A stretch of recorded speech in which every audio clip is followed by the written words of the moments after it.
few minutes late today. I do apologize. I'm going to give you guys a couple minutes to jump on board. All right.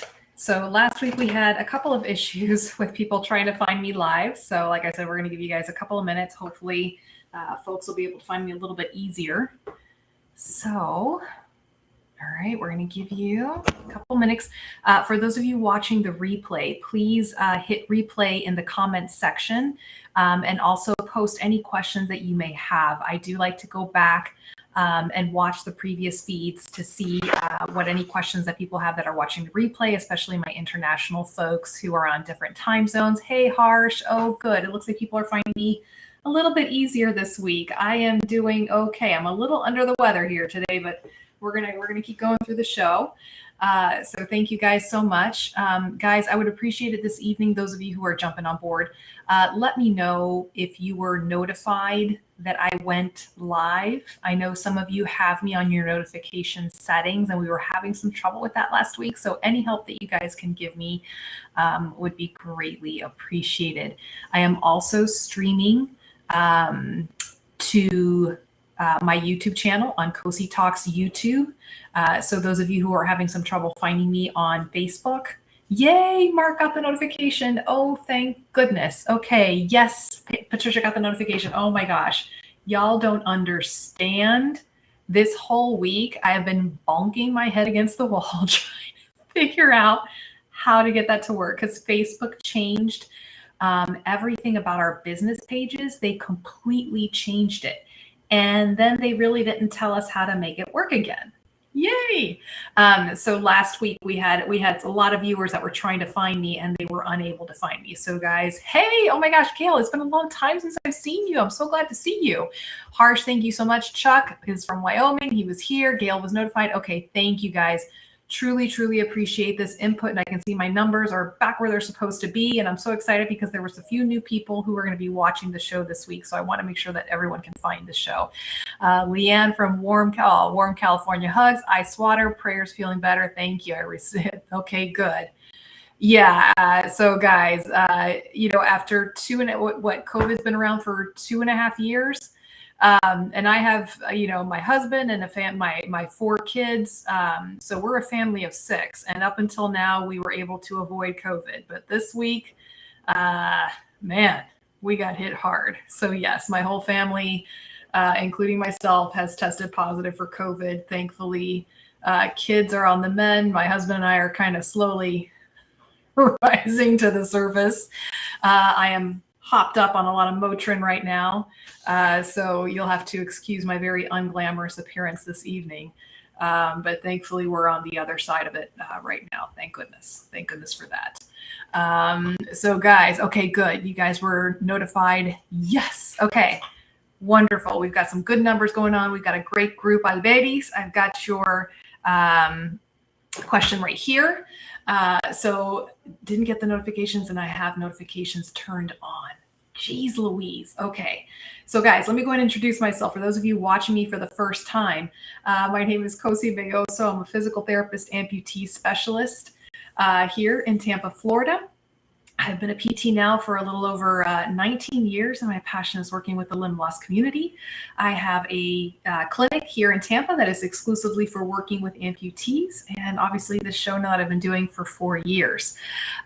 So no, Stephen, it was not my trip to Guatemala where I caught COVID. Actually, my exposure would have been probably about 5 days ago. So I was somewhere here in the United States, probably just went out to the grocery store and got it there. Who knows? It's one of those where at this point you just go, all right, let's just minimize the damage and move on, right? All right, guys, for those of you watching the show, if you're watching on your iPhone, you should see a little bell icon. If you hit that bell icon, it will automatically notify you next time I go live. The reason I'm kind of harping on this tonight is because Facebook changed a lot of things and we're trying to kind of get that under control. All right, so we're going to do a couple of one or two new things this evening. I've had more Spanish-speaking viewers on my show. And some of you may or may not be aware, Spanish is actually my first language. And it's something that I've wanted to reach out more to the Spanish speaking community and be able to bring the information and education there. So one of my questions this evening came from one of my Spanish speaking viewers. So I will be answering the question in Spanish, and then I will answer the question in English. So hopefully, if you guys know of anybody who speaks Spanish, please encourage them to come to the website and they can submit their questions to me in Spanish as well.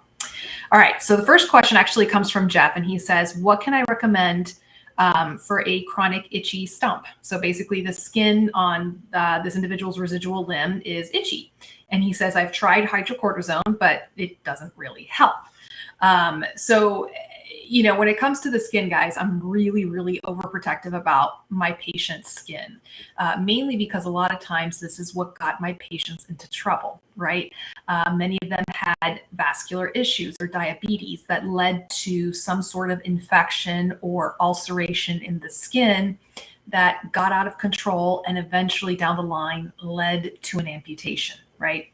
And unfortunately, we've seen those statistics that, you have a higher incidence of having a second amputation, within the first 5 years, excuse me, if your first amputation was due to some sort of vascular issue, right? So I'm really, really big on protecting my patient's skin, both from the inside, meaning controlling whatever is going on in the body, whether it means keeping the diabetes under control, the blood pressure under control, vascular issue under control with the help of doctors, and also from the outside, keeping that skin healthy, right? So when somebody presents with a rash on the skin, a lot of times those of you who are experienced amputees, that at some point in your life as an amputee, you're going to get some sort of a rash, you're going to get a blister, you're going to get something, okay? And if you know what you're looking at because it's your skin and you've had it before, then, you're going to know how to treat it. But the first time you see any kind of a rash on your skin, or if you're seeing something that you've never seen before, I always recommend just have a professional lay eyes on it and identify it for you. So many of these things can look alike. A heat rash can look a little bit like a bacterial or like a fungal infection, and how you treat them, right, is completely different. With the heat rash, usually I like to recommend leaving it open to air, keeping the area nice and clean, maybe a little bit of the A&D ointment, right? Just a little bit of A&D ointment just to kind of soothe it a little bit. But it's much different than a fungal, infection where you have to apply an antifungal, right? And a hydrocortisone is more for, the allergic reaction. So you don't want to put hydrocortisone on a fungal infection.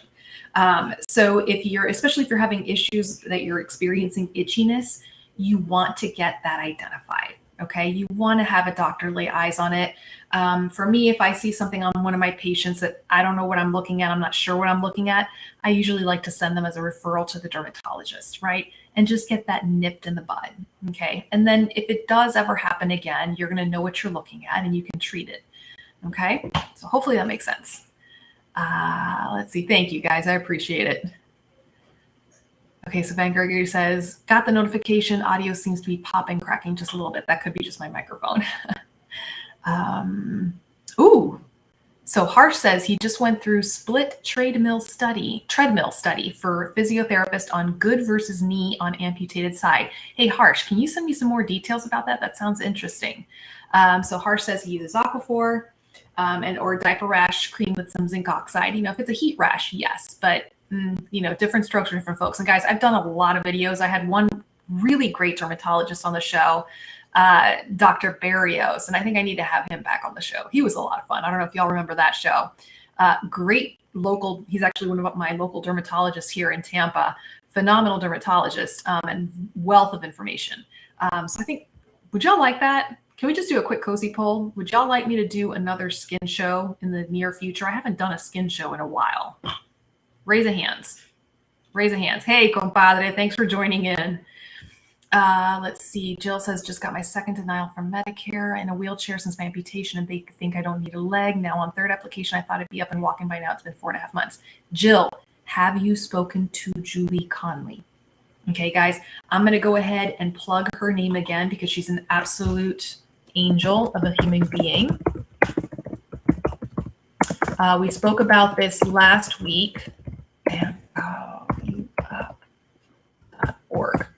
Okay, so those of you who are having issues, okay, with insurance denials on your prosthetic devices, that is where I will put my hand up and say I am not the expert, okay, on insurance denials and how to get these equipment and devices approved. I do work a lot with my local prosthetists sometimes in submitting paperwork for functional testing and things like that to try to justify some of these devices. But my secret weapon, her name is Julie Conley. She was actually on my show a couple of years back.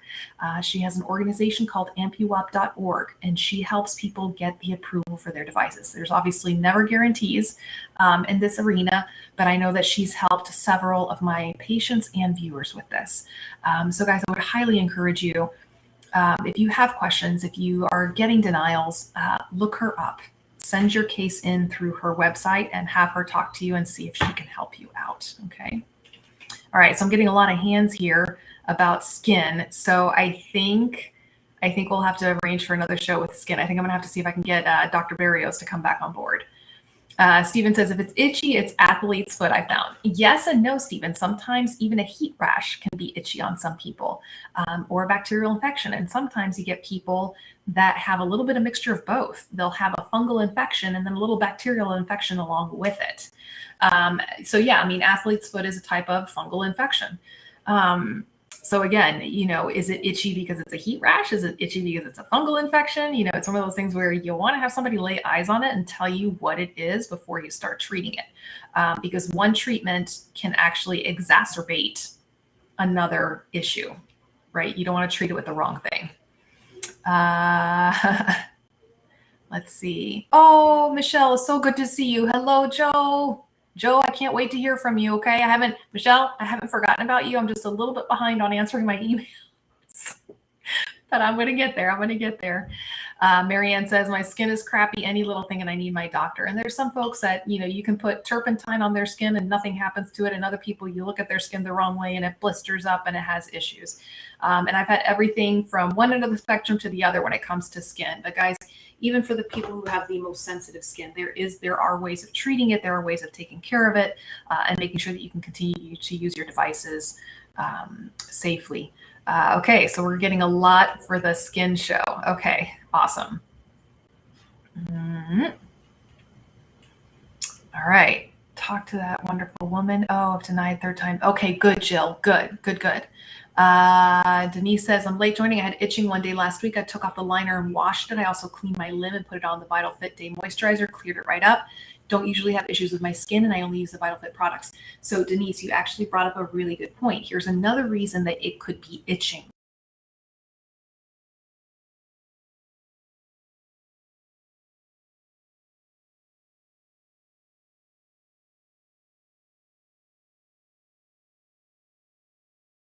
And this happens a lot because sometimes people are a little over exuberant with the soap and they put a lot of soap into that liner, but then they don't rinse it out completely, or they think they've rinsed it out, right? So it's one of those things where I tell my patients, you got to rinse, and then when you think you're done rinsing, rinse it one more time and try to do it with as warm water as you possibly can without burning yourself, because that just helps break down that soap residue. Because when that soap residue dries and leaves a film in that liner, I've seen people come in with these like impressive looking, it looks like a blooming rash, like a big old splotchy rash on their skin, and it's from the soapy residue. Hey, from Melbourne. All right, Mina. There's my girl from Australia. Hey, Andrea. Yes, guys, VitalFit does have a discount code. I do really enjoy using their products. Those of you who haven't tried their products, this is their travel size kit. It comes with the cleanser, daytime and nighttime moisturizer, liquid to powder. I was handing this stuff out to my patients in Guatemala because they have lots of heat, lots of problems with the heat and humidity and no air conditioning whatsoever. So I was handing this out, and it's basically with my code, you get this kit for $10 when it comes out to. So it's a pretty good way to test it out, just in case you're curious. Yeah, it's a really great way to maintain healthy skin. All right, so let's move on to this next one. Okay. This one says, my name is John, wondering if you know of a good children's book that talks about being different or having an amputation. I'm a left about below the knee, and I talk at my kids. I talk at the local elementary schools. So I know there's a lot of books out there, guys. So by no means am I just have this one in particular because it's one of my personal favorites, but I'd love to hear if any of you have also any experience with children's books out there. It's the Roxy Adventures of Roxy Roo. It's about this little dog, Roxy, who is a tripod dog. And there's 2 books that this author has written. Her name is Hillary. Hillary is actually a fellow physical therapist, and she wrote these beautiful books. And she also has, I love this, she has the little stuffed animal that goes with it. And I'm going to give her a plug here because I really love, and I actually ordered it for one of my kids, my youngest kid in his classroom. So I actually had this for those of you who have kids out there and you're always looking for ideas for teacher gifts. I actually gave this as one of my end of the year teacher gifts to my youngest child's classroom. And her website also has a lot of really wonderful interactive pages. So coloring pages and activities that kids can do that you can download for free and give out to kids. And or those of you who have grandkids, I think it's just a wonderful way to reach. Stephen asks, has anyone found that their prosthetist is having trouble getting products such as the plastic for the inner socket? Mine says the end of next month before they're getting a delivery. Yes, Stephen. Actually, I was talking to one of my local prosthetists, and they were mentioning how I think it's the laminate part of the socket that they're having trouble getting a better quality version. So yeah. Hey, Pat, good to see you, man. I'm glad you could be on the show. All right, guys, I'm going to go ahead and answer this first question that came to me in Spanish, and then I'm going to answer it in English. So if you guys just want to kind of hang tight for just a few minutes while I answer this question in Spanish. So this question came to me from Alberis, and he says, hola, ¿qué tal? Mi informativo. Tuve accidente de carro hace 13 años y tengo más de 20 operaciones, sigo con muchos problemas. Estoy pensando amputarme la pierna desde arriba de la rodilla, pero es muy posible que sea a través de la rodilla. ¿Cuál es tu opinión? ¿Y cuál sería la mejor? Okay, so this particular individual, Alberis, is saying that he was in a car accident about 13 years ago, has had about 20 operations, and he's facing the possibility of an amputation, and whether it's an above the knee amputation or a through the knee or a knee disarticulation, and what are the pros and cons of each. So I'm going to go ahead and answer it in Spanish, and then I'll answer it in English. So hay ventajas para las dos. Cuando es a través de la rodilla, uno tiene el hueso más largo y puede andar con más facilidad porque tiene más largos los músculos y puede utilizar más los músculos. Pero es un poco más difícil utilizar una prótesis para poner para que quepa bien, porque la parte de abajo del hueso está más ancho. Entonces, para meterlo dentro de la prótesis puede ser un poco más, dar un poco más de problema con eso. All right, so the basic gist of it is, guys, the biggest pros and cons to having a knee disarticulation versus an above the knee amputation. With a knee disarticulation, sorry, my cat is starting to bite my ankles right now. Okay, so with a knee disarticulation, some of the advantages to having a knee disarticulation is that you're preserving a longer length of the bone, right? So I can't find Bob anywhere. I think he's hiding from me. So you're preserving a longer length of the bone. You're preserving longer muscles, right? So you have more of a lever arm to work with.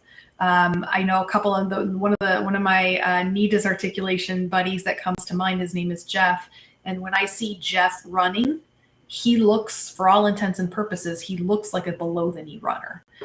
He has a really fantastic running gait pattern, and a large part of that is due because of the fact that he has such a long lever arm, because he has, he's keeping a lot more of that length there, right? And then the other advantage to being a knee disarticulation is that you're able to weight bear on the end of that bone, Okay. With an above the knee amputation, you are obviously losing some of that length. You're not able to do end weight bearing. The biggest disadvantage that I've seen, and again, if there's anybody out there who's a knee disarticulation amputee, I'd love to hear your thoughts as well.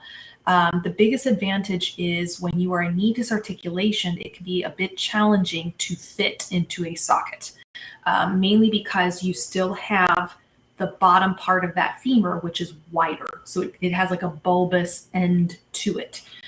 So when it comes to getting fit into a prosthesis, it can be a little bit more challenging. And then also because it's longer, the knee is going to stick out more. So when you sit down, it might give the impression that your prosthetic knee is sticking out further than your anatomical knee. And some people that doesn't bother them, but some people it does.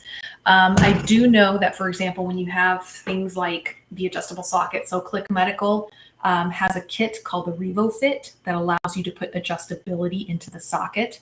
And I know this is a wonderful tool for people who have knee disarticulations and also for people who have foot disarticulations, because it allows you to accommodate your limb into the socket and then tighten it up. So I know that that's been a solution that many prosthetists have been using that I've spoken to. But that's about it. So is there anybody out there, like what would be your thoughts? And whether or not you're a knee disarticulator and above the knee, what are your thoughts on what do you think is a better option? I think if I had to be pushed into something, I'd probably go for the knee disarticulation, just to retain as much of the length as possible. Hey, Bill.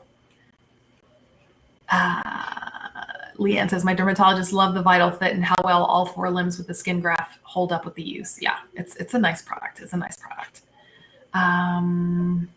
Ashley says, I'm a right below the knee and I love my Revo. Yeah, it's a really, really nice system. I really enjoyed using it. Okay, so that's that answer to that question for Alberis. Sorry, guys, going through the list here. Aha, here's a good one. Okay, so this particular question, I just kind of picked it off one of the amputee websites. Stephen says, short femurs are not great. Yeah. Oh, my pleasure, Alberis, and best of luck to you. Keep us posted. Hey, Michelle, it has been a minute.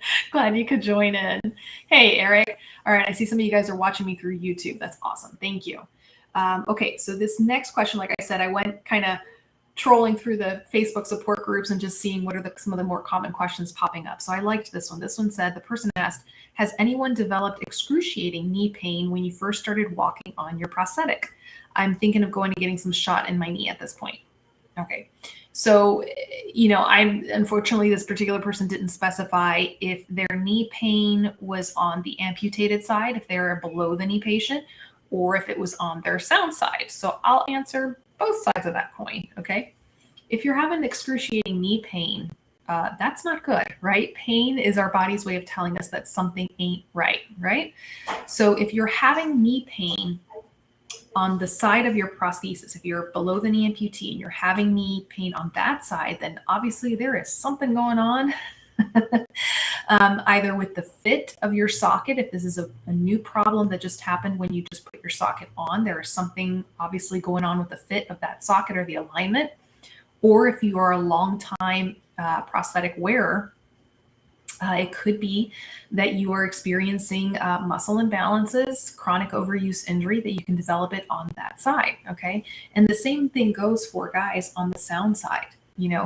If your prosthesis is not fitting well, if you are not putting weight into your prosthetic side, that means your sound side is going to take a lot of the pressure and a lot more of the abuse and stress, okay? In a perfect world, right, as an amputee, you would be using 50-50, right? You would be putting equal amounts of weight and pressure on both sides. But, that is very, very, very rarely attainable, okay? But we try to get as close to that 50-50 as we can. If we can even get 60-40 or 45-55, right, we call it a victory, right? But when you start seeing an amputee using the sound leg way more, okay, then you're going to be opening yourself up to a lot of chronic overuse injuries on that sound side and traveling up the chain, up to the lower and even upper back and sometimes even neck problems, guys. Okay, so whenever you do have pain, I'm not a huge fan of reaching for the shots. Anybody who's watched my show can probably figure that one out. I am not a huge fan of just jumping immediately to getting shots.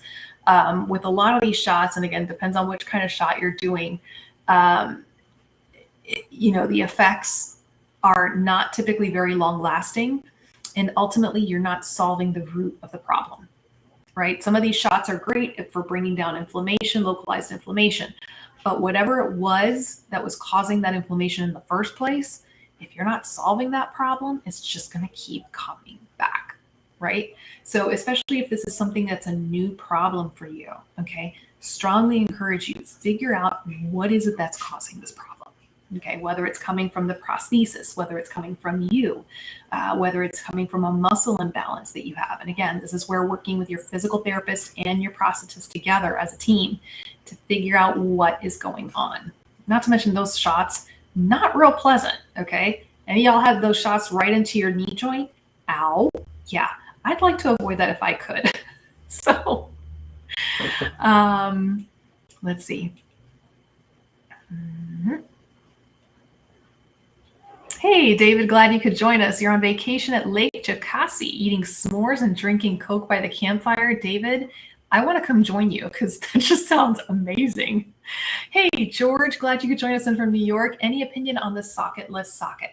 So if the socketless socket you're referring to is the Martin Bionic socket, I've worked with a couple of patients who wear that particular socket. I will be very honest, guys. I'm more familiar with the Revo Fit by Click Medical. So I'm more familiar with this particular adjustable socket. It's just something that I've worked with this company. So I've really gotten a chance to know this product and I really like it a lot. When it comes to adjustable socket technology, like everything else in the field of prosthetics, I always tell you to do your research, right? Make sure that you look at all of your options. So whether you're thinking about a Martin Bionics or a Revo Fit socket, make sure you look at all your options. If you go on my YouTube channel, you'll see information about the Revo Fit and the adjustable socket and how it was created and how it's designed and how it can be, the adjustability is built into your socket. And there's a lot of really great options here. I will say this, whether you go with a Martin Bionics or a Revo Fit, you need to make sure that the prosthetist is trained. Okay. And I know it sounds like master of the obvious, but when you go to a prosthetist who is making these, you want to make sure that they've had a lot of experience making these. Now, I know with Martin Bionics, you have to go to a clinic that is specifically for Martin Bionics.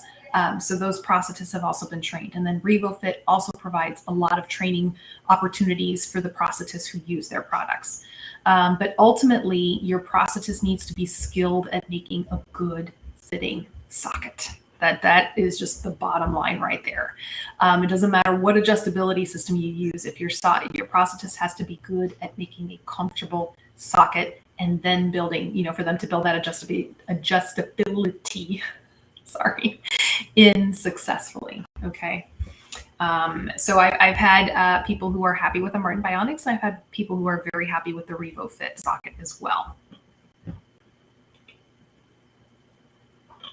How does the second opinion work with Medicare? That's a very good question, Kay. And I will say I cannot answer that question fully because, again, that is not something that I handle on my side of patient care.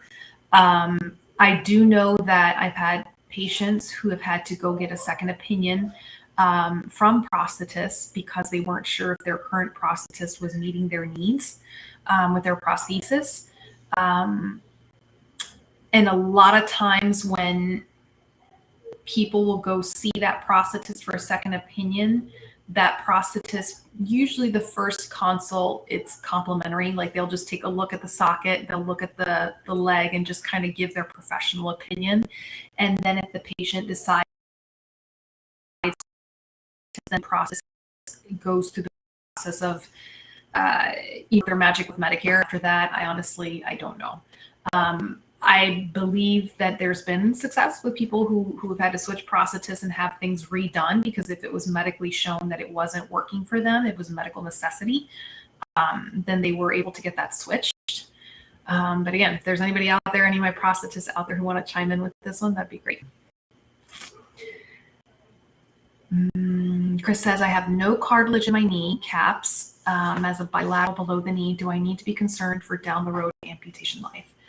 So Chris, it's something that you need to be, that I'm glad you're aware of, and it's something that you need to be on top of. And the best way that you can do this, Chris, is a couple of different ways. From a lifestyle standpoint, managing your weight, making sure that you stay at a healthy weight so that you're not putting more stress on your joints, right? Because as a bilateral below the knee amputee, your knees are going to be taking more of the stress because both of your ankles are missing, right?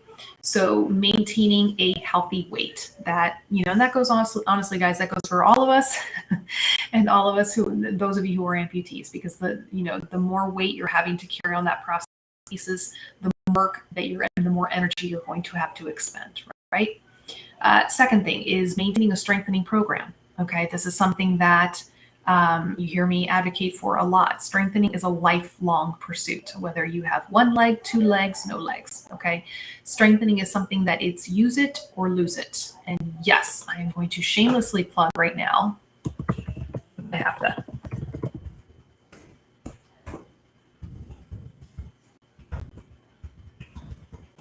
Okay.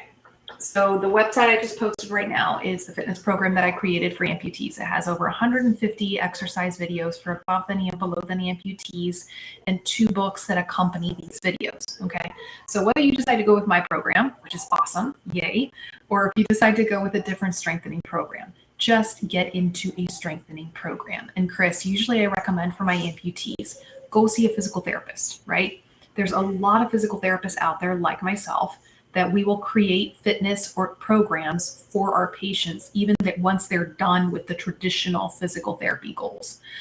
So my patients, once they are done learning how to use a prosthesis and they're independent in their community, we've reached the goals of mobility, I still keep an eye on my patients, and I'll create a maintenance fitness program and have my patients check in with me periodically to update their fitness programs. Okay, strengthening, it's a lifelong pursuit, and the stronger that you can keep the muscles around your knees, Chris, for you, it's your glutes, your hamstrings, and your quads, right?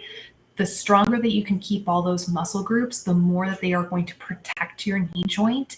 And again, take the stress off the cartilage, okay? So lifestyle, right? Maintaining a healthy weight, maintaining strength and fitness, right? Having that close relationship with your physical therapist, Chris, because when little issues pop up with pain, your physical therapist is going to be the one to help nip those in the bud, right? And identify where it's coming from. And then last and certainly not least is making sure that you have an absolutely pristine fit, with your prosthetic devices. Always having that open line of communication with your prosthetist, making sure that you're getting your checkups. I always recommend that if you're somebody who has no problems with their sockets, just go in once a year, maybe twice a year, whenever you get your liners replaced, right? And just have your prosthetist give you a tune-up and check everything and make sure everything is going well, okay? There's a lot that can be done to conservatively manage aging cartilage, right? And a lot that can be done to help preserve that. Good question. All right, excuse me, guys.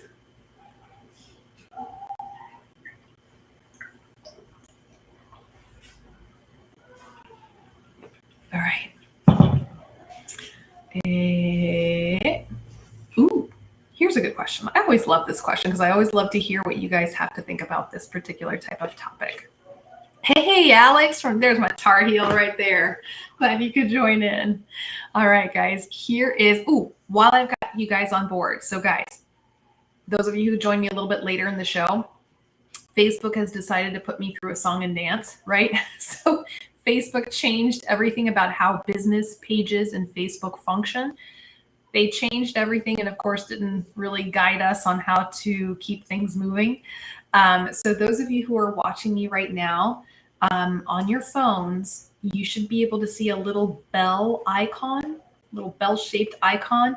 If you click that bell icon, it will notify you from now on when I go live. Because I know some of you last week were not able to find me. So that's just my little public service announcement right there. Okay, let's go on to this next question. This question says, my prosthetist gave me a microprocessor knee as my first prosthetic. But I'm hearing that you should start with a mechanical knee. I've been an amputee for 1.5 years and I'm still not able to walk. Thoughts? All right. So first of all, I want to hear your thoughts on this one. What do you guys think about this? Should you, for those of you who are my above the knee amputees, should you be required to learn how to use a mechanical leg first before moving on to a microprocessor, or should you just be able to jump straight into a microprocessor knee? So this question is a really interesting one because it really is different for every individual. And I've been surprised at some of the people who have told me what they prefer, right? So the obvious advantages to using a microprocessor knee. Okay, you've got that computer system, you've got those sensors in that knee. So it's sensing the environment around you, right? Some of these microprocessor knees have as much as like 50 sensors, right? And they are detecting where that knee is in space as it's swinging through the air. And it'll adjust the friction in the knee, right? So it takes a lot of the legwork out of it for you, right? So in doing so, it makes your walking a little more efficient, a little less work, and a little less effort, right? And then with our microprocessor knees, we have some of these cool stumble and stance recovery features and things like that. Okay. So interestingly enough, when dinosaurs rocked the earth and I started practicing as a physical therapist, we didn't have microprocessor knees. The C-leg, Autobox C-leg, had just come out, right? And the only people who were getting them were the vets in Walter Reed, the young vets, right? And what was interesting is I would hear that some of the vets loved using the microprocessor knee. They took to it like a duck to water. But some of them who had been using a mechanical knee, when they started using the microprocessor, they actually didn't care for it and went back to using a mechanical knee. And again, guys, I have no formalized research. This is just me hearing stories throughout the 20 years that I've been in healthcare, right? So and every time I have somebody who's used both a mechanical and a microprocessor knee, I always ask them, which one do they prefer? And I get, honestly, a 50-50 split. Half the amputees tell me they prefer their microprocessor because it's just that much easier. Like I'm thinking of one friend of mine. She uses the Genium X3, which is a wonderful microprocessor knee. Right. And she says that, and she's an athlete. She's a high performing athlete. And she says, absolutely. For her, it's such a necessity because she is so active that it doesn't suck the life out of her having to use a mechanical knee. And she finds it so much easier to use that knee. And then I had on the other side, and this was actually, who was I talking to? Zach, my buddy, Zach Gowan. So those of you who've watched my show, you've seen Zach Gowan. He is an incredible human being. He is father of soon to be 4. He was the first amputee to wrestle in the WWE. Yeah. American Ninja Warrior. He was actually on my show a couple of months back, right? He's very high above the knee amputation. And he's used both a microprocessor knee of one, the Orion, and then now he uses the Capital knee by College Park, and that's a single axis hydraulic knee. So it's a mechanical knee. And I asked him, I was just like, so, dude, what are your preferences? And he goes, well, the Orion was a great knee. No complaints there. He goes, I just like using this mechanical one. He goes, I find it's just easier to get around. He goes, I don't, in his case, he does a lot of traveling. So he prefers not to have to keep plugging his knee in. Right. So he just prefers the use of a mechanical knee, and that's really all there is to it. So a lot of times, guys, I look at the person's lifestyle, are they someone, yeah, that's a tough one. So I want to hear some of your opinions on this one. So Marianne says, I had a mechanical knee first, and I think that they were less heavy. A Cut Above the Knee says, I have the links, and I watched the Cosi Talks episode on YouTube to learn more about it. Yeah, we did a show on the links. That's a nice little setup. So it's both the microprocessor knee and ankle system all in one system. So I've heard from both sides of the coin. How you learn, I will say this, learning how to walk with a mechanical knee is a little different than learning how to walk with a microprocessor knee. And I think this is sometimes what trips people up. And I wonder if for this particular individual, because she says she's been using the microprocessor for a year and a half and she's still not able to walk. Okay. So I will say this. I think a big misconception about the microprocessor knees is people think that they just put them on and the knee is going to start walking for them, right? Because it's a computerized knee. And that's not the case. You need to receive training to learn how to activate that microprocessor knee. Okay. So if you're in that rut right now, whether you're using a mechanical or a microprocessor knee and you feel like you're just not walking enough, ask yourself, have you really received the specialized training? Have you worked with a physical therapist to teach you how to activate this knee properly? A lot of times I find like that's where the misstep lies, is the person just simply did not receive the training to know how to use the prosthetic equipment that they were given, right? So anyways, that's kind of my thoughts on that. I would love to hear, especially anybody watching the replay right now, what they think on that. David says he had a mechanical, which was important for basics before I progressed to knee. And I do hear about that a lot. Some people, unfortunately, they're not approved for a microprocessor knee right off the bat. So they start off by using a mechanical knee. And I do find that in some cases, people are more connected because they have to activate that knee more on their own. And again, especially if they receive good physical therapy treatment. So a few weeks back, I was in Guatemala working at the Range of Motion Project Clinic. Wonderful, wonderful, wonderful experience. Everybody there received a mechanical knee. Everybody there was a mechanical knee, and these people did beautifully. They did beautifully adapting to these knees and getting around their environment, which walking around the streets of Guatemala, not easy to do. Not easy to do. It's like mountain climbing the whole way through those streets. So using these mechanical knees was great. Oh, Felicia, there we go. That's a good question. If a physical therapist has a question about how a knee works, who should they contact? The prosthetist. Yes. And actually, Felicia, I always talk to my prosthetist, and I also have made it a point to reach out to some of the sales reps in my area because they're going to be the ones who know the most about their product. So I have, the number of some of the, the larger companies, in the area. So if I have a question about the Rio, or if I have a question about the sea leg or about the Genium or whatever, I'll give the sales rep a call and just ask them, hey, what's the feature on this one again? How does this work again? How can I troubleshoot this again? And then obviously the prosthetist. And this is something where when I talk to some of my colleagues who are a little hesitant about working with an amputee because they're not sure about the componentry, this is something where I tell them, just talk to the prosthetist. They are a wealth of knowledge. That's where I learned the majority of what I know about prosthetic componentry. As physical therapists, we are the experts on gait training. So we have that foundation that is built into us, that is drilled into us from day one in PT school, the gait training and the foundations of the gait cycle, the human gait cycle, right? So learning about the componentry, that's just the icing on the cake that we need to put on there. And that's something that with good communication and a good relationship with the prosthetist, you can really learn a lot there and do really good things for your patient. All right. Well, guys, thank you so much. I think my Motrin is wearing off right now. So I'm going to go head to an early bedtime. But guys, thank you so much for your support this evening. Those of you who were helping me troubleshoot with the live feed, thank you again for helping me out with that. Guys, don't be shy. Send me your questions. That's why I am here. And perhaps this week I was a little bit slow about answering questions because I've been under the weather, but I will be back on my feet very soon. So there is my email for those of you who have any questions. Please feel free to email me. And if you guys can, please share this video out to your support groups. Like I said, Facebook is kind of making it challenging. So any help that you guys can give me by sharing this out to your support groups would be greatly, greatly, greatly appreciated. So guys, as always, thank you for letting me be a part of your lives this evening. I will see you next week. Same bad time, same bad channel. Bye guys. God bless.